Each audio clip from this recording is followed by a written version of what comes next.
Bom dia, pessoal. Hoje nós vamos falar um pouco da Glyricidia, uma leguminosa arbustiva e que a gente considera uma planta bem rústica e sobre a capacidade dela de fixar nitrogênio. Nessas imagens iniciais aqui, a gente observa uma planta de Glyricidia bem grande, né, de um porte bem elevado, né? É uma planta que deve ter mais ou menos uns 6 a 7 anos e que não vem recebendo poda. Então, ela realmente consegue atingir um porte bastante elevado.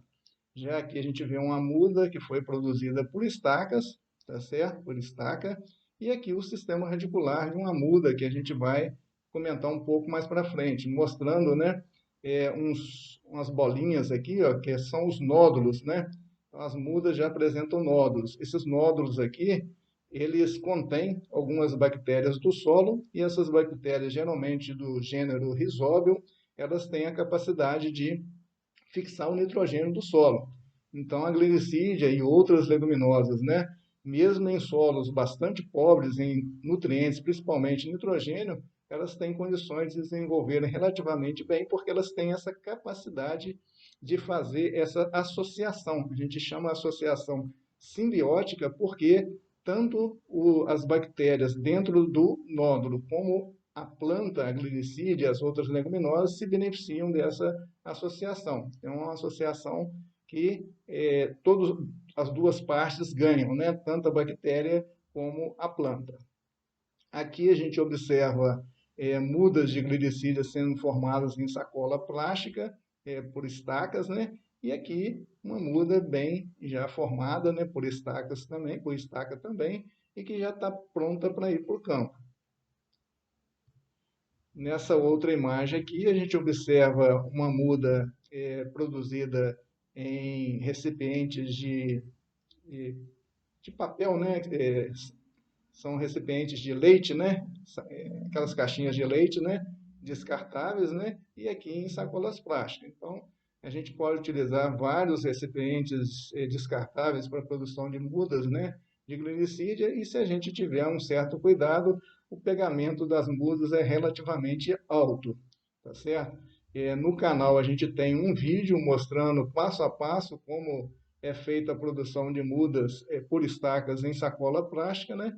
Então, se alguém tiver interesse de informações mais detalhadas, podem assistir o vídeo que está disponível no canal.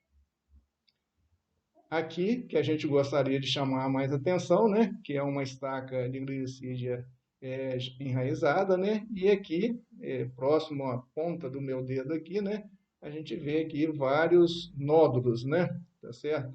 E em outras partes também a gente observa nódulos, né? Então, mesmo mudas bem novas, né? Já enraizadas no próprio viveiro, dependendo do tipo de solo que você utiliza, né? Se você pegar um solo, vamos supor, um terriço de mata, né? E misturar no substrato, a possibilidade dessa muda já fazer essa associação simbiótica é bem elevada, tá certo? E eu tenho observado em várias ocasiões, né, mudas de glicídia, de guandu, já com nódulos na sacola plástica, ainda em condições de muda, né? Então, mostrando o potencial dessas leguminosas para uma agricultura mais sustentável, porque fixa nitrogênio, então diminui a capacidade, diminui, né, a necessidade de adubos minerais. Então aqui a gente, nessa próxima imagem aqui, a gente vê um detalhe melhor, né, dos nódulos, né? Então são essas bolinhas aqui que estão aderidas ao sistema radicular, tá certo? Da glicídia, né? E para a gente verificar se esses nódulos estão ativos, ou seja, se as bactérias, né, do gênero Rhizóbio estão ativas, a gente tem que pegar um desses nódulos, fazer um corte nele e verificar se por dentro ele tem a coloração rosada, né? Então a gente fez com alguns desses nódulos e a gente observou realmente essa coloração rosada, indicando, né, que essas bactérias estão ativas e já estão fixando nitrogênio já no viveiro, né, em condições de muda, tá certo?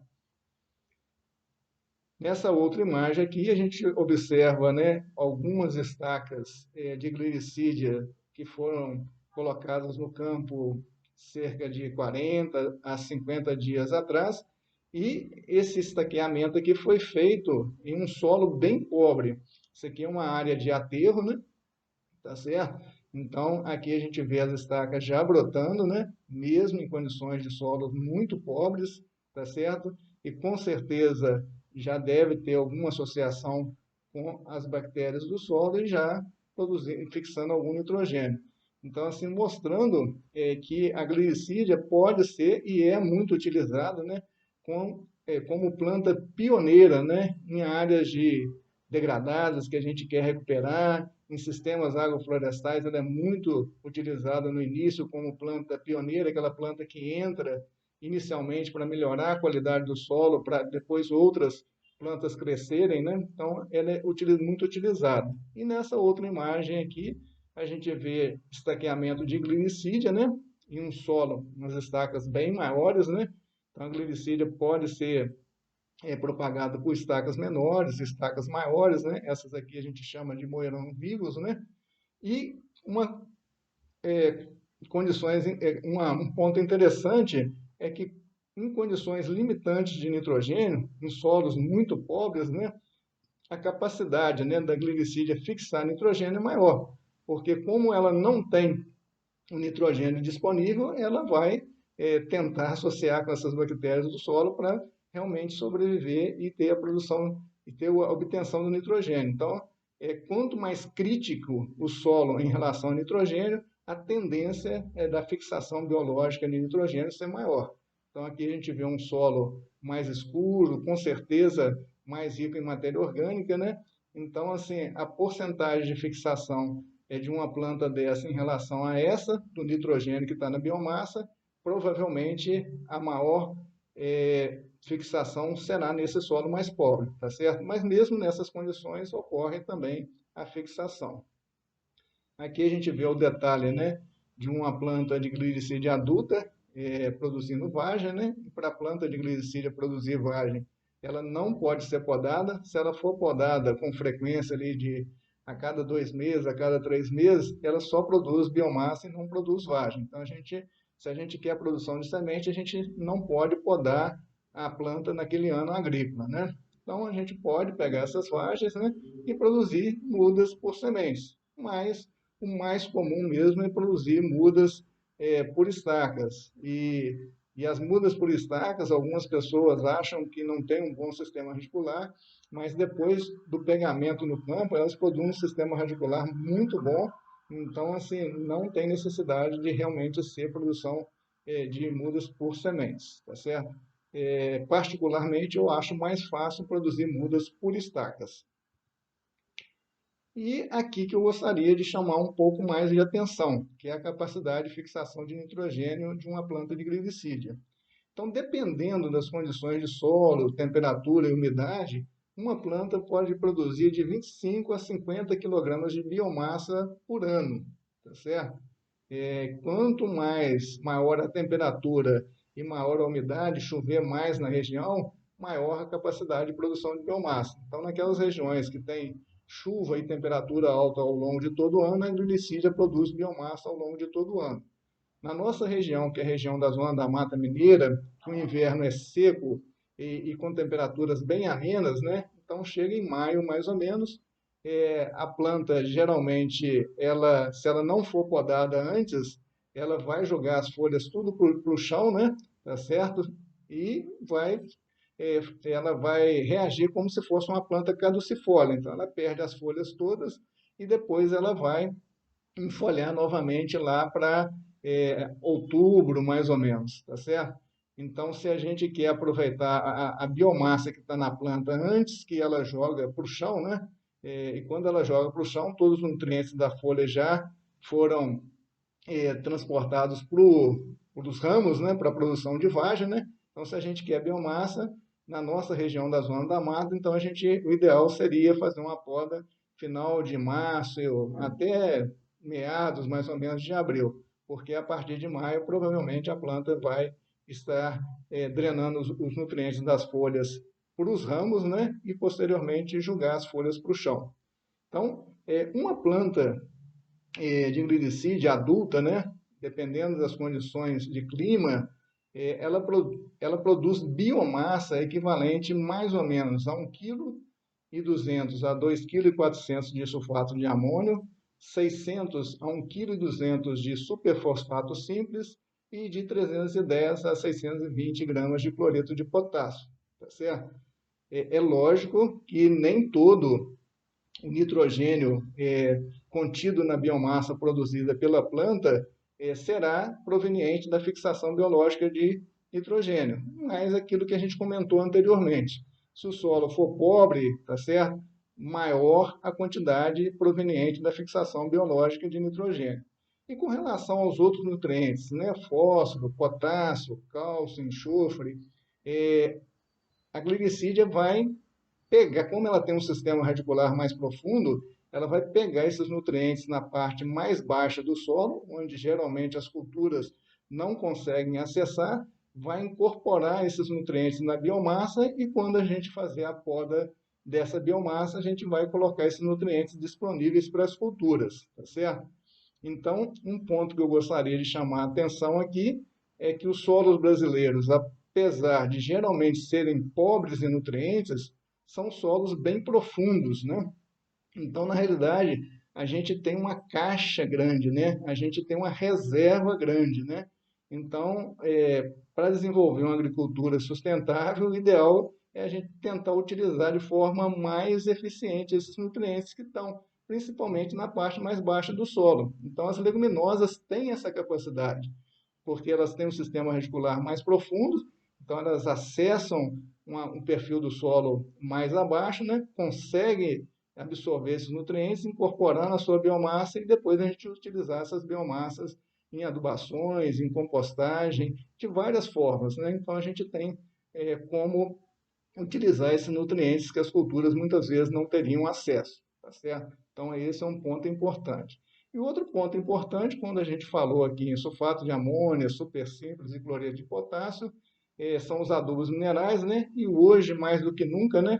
Esses adubos estão muito caros, né? Preço muito elevado, e geralmente a produção desses adubos tem um gasto energético muito alto, né? Principalmente de gás, né? Então, o ideal é a gente tentar praticar uma agricultura que utilize a menor quantidade possível, né, desses adubos minerais. Então, a adubação verde, no caso aqui da glicídia, ela pode contribuir bastante com esse ponto. Aqui a gente vê o plantio, né, de glicídia, né, numa área que a gente considera uma área marginal, uma área que não vai ser utilizada pelas culturas. Então, você pode uma área bem íngreme, né? Uma área que tem muita pedra, que você não vai utilizar para a produção de culturas, né?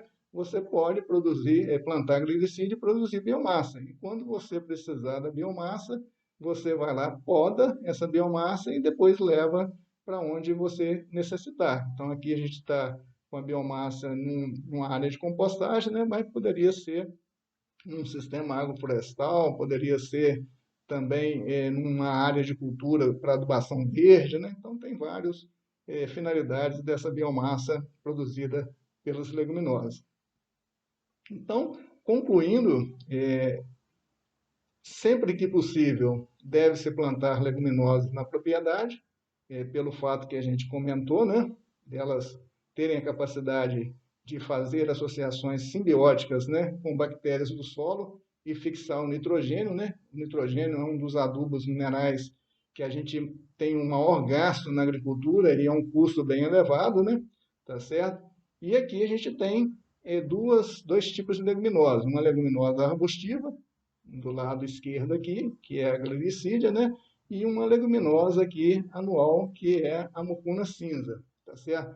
Então, quando a gente está com a área parada na propriedade, o ideal é você entrar com a leguminosa. Então, a gente chama isso de pousio enriquecido. Então, aqui poderia ser mucuna, feijão de porco, crotalária, poderia ser várias culturas. E as arbustivas.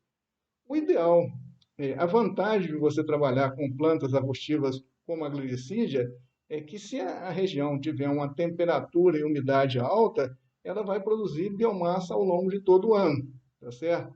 Então, em função dessa produção ao longo de todo o ano permite uma melhor sincronização. Então, sempre que você precisa de fazer uma adubação na cultura, você vai ter biomassa, tá certo? Através de podas. Então, você vai podando na medida que você necessitar. Quando você trabalha com leguminosas anuais, tipo a mucuna cinza aqui, você vai ter que plantar a mucuna cinza, esperar ali talvez 4 meses, né, para ter uma produção boa de biomassa, pegar essa biomassa e posteriormente você vai ter que semear novamente uma outra leguminosa. Então, quando a gente faz o pousio enriquecido, porque a gente sabe que a gente vai utilizar essa área 3 meses, 4 meses, 5 meses após. Então a gente aproveita esse tempo parado da área para realmente colocar uma leguminosa. Mas realmente as leguminosas arbustivas têm essa vantagem de permiti-las essa melhor sincronia. Ok? Bom, pessoal, hoje seriam essas as informações que eu gostaria de passar para vocês. Se vocês gostaram, deixe o seu like lá no vídeo. Se ainda não se inscreveram, se inscrevam para que vocês recebam notificações de novos vídeos. Obrigado e até um próximo vídeo.